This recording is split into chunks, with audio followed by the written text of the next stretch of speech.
What's happening? So I thought I'd make one of these videos because it's been a while since I've been in front of the camera. Some of you may have seen those vlogs that I did 1 year, 2 years ago, however long ago. I enjoyed it, so I figured I'd do this format again. So this video is going to be jam-packed with a lot of things that I want to talk about. I haven't scripted it as usual, so I'm not going to be my usual concise self, but having said that, I'm going to try and keep it as concise as possible. So you may see quite a few jump cuts in this video. Also, this is a bit of a sneaky room tour. Well, not really a room tour. This is all of it that you're going to see, but this is where I make all my YouTube videos. It's also where I do my day job. It's also where I watch TV and play video games.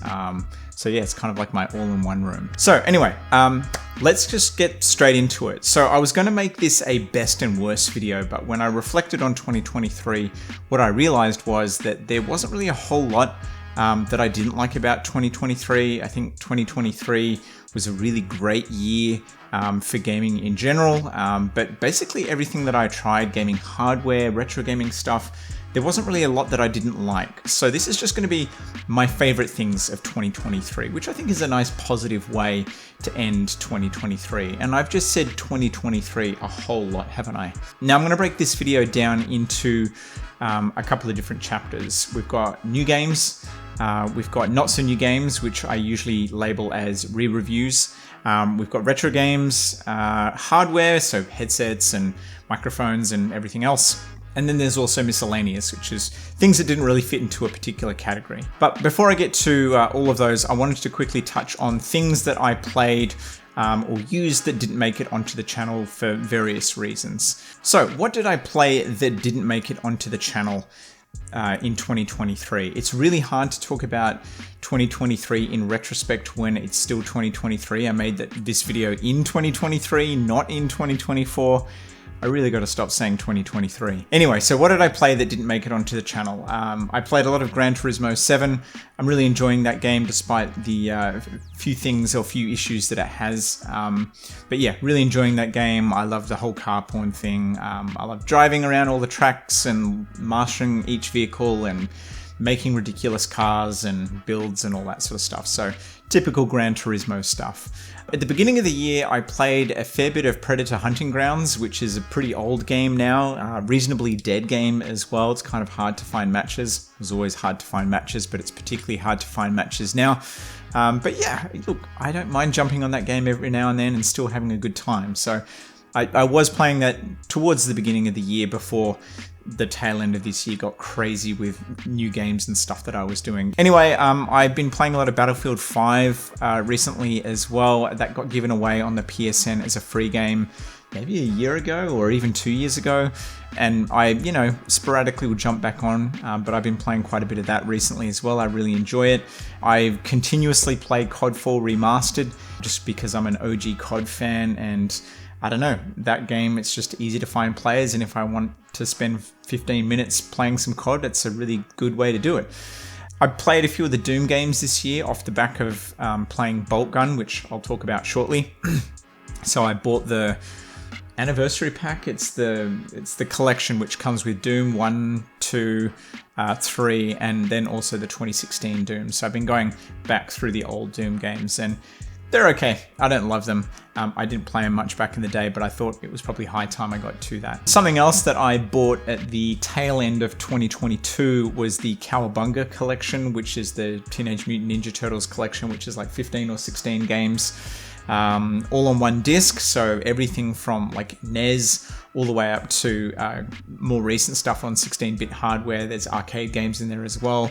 A lot of them I hadn't played. I got it for really cheap. I think it was like $34 on Amazon at the time. And there's a few games I picked up this year like that, which I just bought because they were super cheap. Some which I've played, some which I haven't.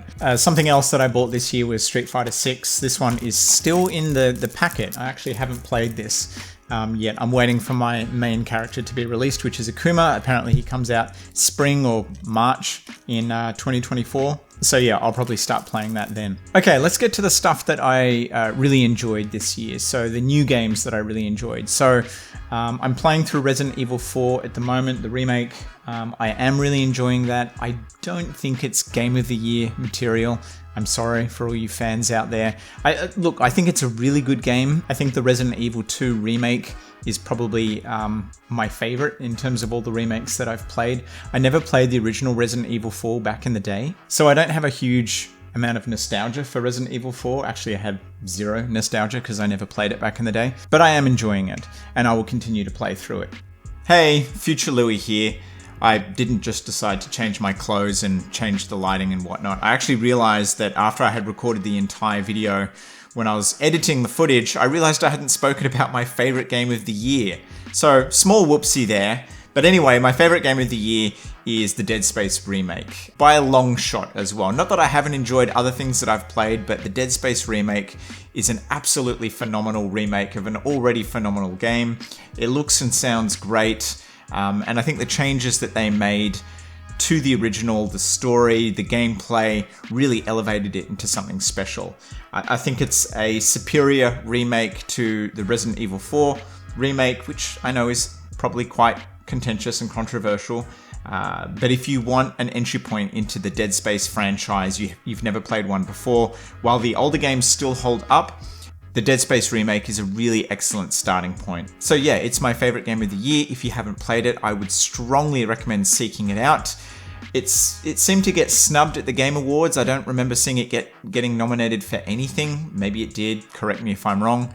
So please check it out. I think it's a great game. Other games that I played which I thought were noteworthy were Vengeful Guardian Moonrider, which is like a new retro game that came out for just about everything. It was from the people that made Blazing Chrome, which was again another like new old game. I got a review code very early in the year and I enjoyed the hell out of that. So if you like those sorts of games, definitely recommend having a look into that one. I mentioned Bolt Gun before, which is a boomer shooter or an old school first-person shooter. It's kind of like a precursor or a pseudo-sequel to 2011's Space Marine. And I'm very excited to play Space Marine 2, very bummed that got delayed until September. But Bolt Gun was kind of like to fill the gap there. So I really enjoyed that.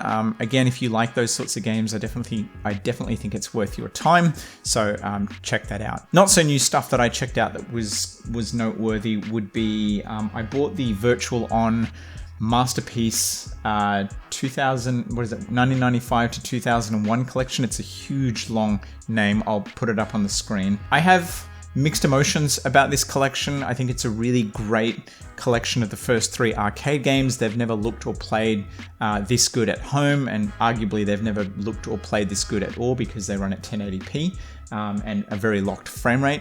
But it's a disappointing collection because outside of the games there's like nothing else. And the games themselves don't have any additional features. So some of the earlier ports of these games to like the PlayStation 2 and Dreamcast had local split screen. They had local split screen multiplayer. The Saturn and PS2 had galleries. There were just additional features. An Xbox 360 version or collection of these games came with a soundtrack which was spread over like 3 CDs and a huge art book and a collector's box and all that sort of stuff, which this collection didn't get. That was a bit disappointing, but if you like the Virtual On games and you're looking for a way to play them, this is a great way to do that on modern hardware. And it also has online. So if you want to play online with other people, there are still people playing online. It's sweaty as hell, but definitely possible. What else?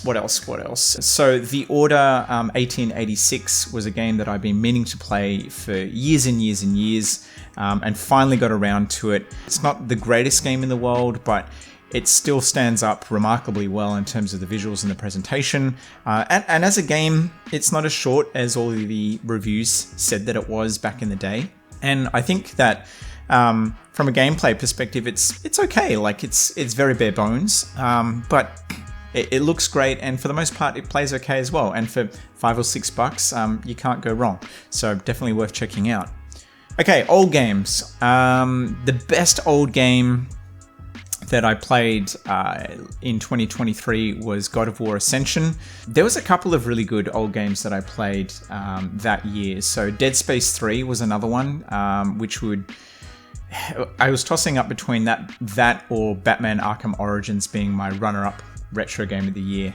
And it ended up being Origins just because I had a little bit more fun with Origins. I think Origins is a slightly better game. And then the other old game that I really enjoyed playing that I hadn't touched for a while was the Street Fighter Alpha Anthology, or the Street Fighter Zero Fighters Generation, which I think is the Japanese name of the collection. I played both of those on my modded PS2, which I'm going to talk about shortly. And I enjoyed that a lot. But yeah, God of War Ascension was really surprising. It was one of the many 7th generation sequels that I never got around to playing because it came out so late in that console's lifespan, and it very much seemed like more of the same at the time. The reviews seemed to reflect that sentiment, so I kind of like passed that game up, along with things like Dead Space 3 and Arkham Origins and a few other games that were like, yeah, it's okay, but it's just more of the same. But I'm glad that I went back to it because God of War Ascension is the God of War game that I really wanted to be playing now. I enjoyed the 2018 reboot. I didn't think it was the greatest game ever. I just haven't been inspired to play Ragnarok. So maybe I will one day if I see it cheap on a sale. But what I really wanted to play was that old school combo-centric God of War game that was like brutally violent and Kratos is just consumed with rage and you didn't have to babysit any other characters or anything like that. So yeah, that was my retro game of the year. Now, let's talk about hardware. This was a big year for hardware, particularly on my channel. If you've been following my channel, you would have seen that there's a lot more hardware reviews on there. That's sort of by design and sort of not by design. I put a lot of feelers out in 2023 trying to see if I could review certain products, and off the bat of that, I got other products to review, and particularly towards the tail end of the year, I just got assaulted with people wanting to send me stuff for a review, which is kind of a good problem to have, but it also meant that I wasn't doing as many game reviews, which, yeah, bittersweet, I suppose. But anyway, things that stood out in 2023 from the hardware front was the Audeze Maxwell. Hang on, let me grab it. So the Audeze Maxwell gaming headset, which is a wireless gaming headset, it has Bluetooth. There is an Xbox version. This is the PlayStation version. It's incredible. There have been a lot of great gaming headsets that I've reviewed, but nothing sounds quite like this does. It's a planar driver, so if you don't know what that means, it's a different type of driver, and it just has a very unique sound, and I really love these for music as well, so this has become my go-to. So my Astro A50s, which I've been a big fan of for a long time, are basically now sitting over here, and they get sporadically used with my 360 or with my PS3. So yeah, if you're after a good gaming headset, the Audeze Maxwell was my headset of the year. Something else that I wanted to shout out was the SimGot EM6L IEM, which is a whole lot of initialisms and acronyms to throw at you, but this is an IEM that got sent to me not that long ago, actually. This is a pretty late thing that I reviewed in 2023, and it's an in-ear monitor, and this one, they claimed it was specifically for gaming, and I've heard that before. People have sent me things to review, like other IEMs, and they've said, yeah, this is specifically tuned for gaming, but you can tell that that's just a bullet point in their marketing, that there's not really anything particularly special about it in terms of gaming, but the EM6L it has incredible imaging, and I've enjoyed using them a lot, particularly now in Australia where it's really hot. They're a great alternative to something like the Maxwell, which is, amazing, but metal and heavy and hot as a motherfucker. So yeah, if you want a great sounding alternative, IEMs, and particularly the EM6L would be a great place to start. Something else that arrived early in this year that I almost forgot about, because to be honest, I haven't used it all that much, but I do plan on using it a lot more this year, and I might make some videos on it, or at least on the games that I can play on it, is the Analog Mega SG. So I had this on order for maybe 6 months or something. They were doing a final run of this. I don't think they make this anymore. You may still be able to buy this as of the making of this video, but after a while they'll just discontinue it and you won't be able to buy it anymore. It's a It's a console, which is like a Sega Mega Drive or Genesis if you prefer. And it will play original games. So it has a cartridge slot. It uses original controllers. I have a couple of wireless controllers in there, but it outputs to HDMI, which is amazing. And it upscales the image to 1080p using a nice clean integer scale. So the image is really crisp and clean. I have two Mega Drives, original Mega Drives, but I figure just for the sake of longevity and preserving those old systems, something like this would be great. And also the fact that it outputs to 1080p means that I don't have to run it through my scaler or anything complex like that. And it works with everything. So yeah, I plan on using this a lot more this year. All right, it's time to talk about miscellaneous things. These are things that didn't fit into any particular category. So I'm putting them here. So the first thing is Retro Gamer magazine is a subscription that I've had going since last year? No. Yes, I got it I asked for this for my birthday in 2023, so just a year subscription. And I love it. You know, it's been ages since I've read a physical magazine, and there's a huge amount of nostalgia, not just because it's about retro games, but also just like holding something physical and flipping through pages, and even the smell of something like this is just a huge bump of nostalgia. So if you're into old games and you like magazines and stuff, I can highly recommend Retro Gamer magazine as one to subscribe to. I am not being paid to say this, by the way. Something else that I embarked on, which was a huge undertaking and something that I've been trying to do for years now, is modify a PS2 to play games off a hard drive. So I've been using a FreeMcBoot memory card and a SD card to play games, but it's not great, and some games won't play off that because they're too big, and moving a game that's over a gigabyte in size to a SD card because of FAT32 is just a nightmare. If you've ever done it, you'll know what I'm talking about. So anyway, I actually read a post, I think it was by Wobbling Pixels, and he explained a very simple process of flashing a hard drive so that it has FreeMcBoot on it, and then you just install your games onto it and off you go, and it uses OPL to run the games and all that sort of thing, and it's very easy. So I did that. I had an old hard drive lying around. I didn't even bother to check compatibility. I just flashed the hard drive with all the stuff that I needed to. I got one of those horrible GameStar adapters that allow you to add an external hard drive into your PS2, and that worked, and it was great. And the reason why this was such a huge project is because the GameStar adapter that I bought, surprise, surprise, died.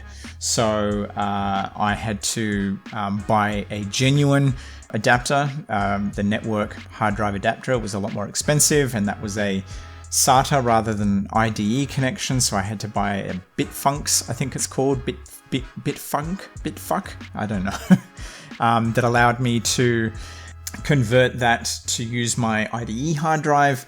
Anyway, long story short, it all works, and I've got my little 8-bit do PS2 adapter so that I can use a DualShock 4 to play all my PS2 games, and it works great. And then I've got another modding project this year, which will be Dreamcast. So I've had a Dreamcast that was gifted to me years ago now by a friend that has just been sitting around doing nothing.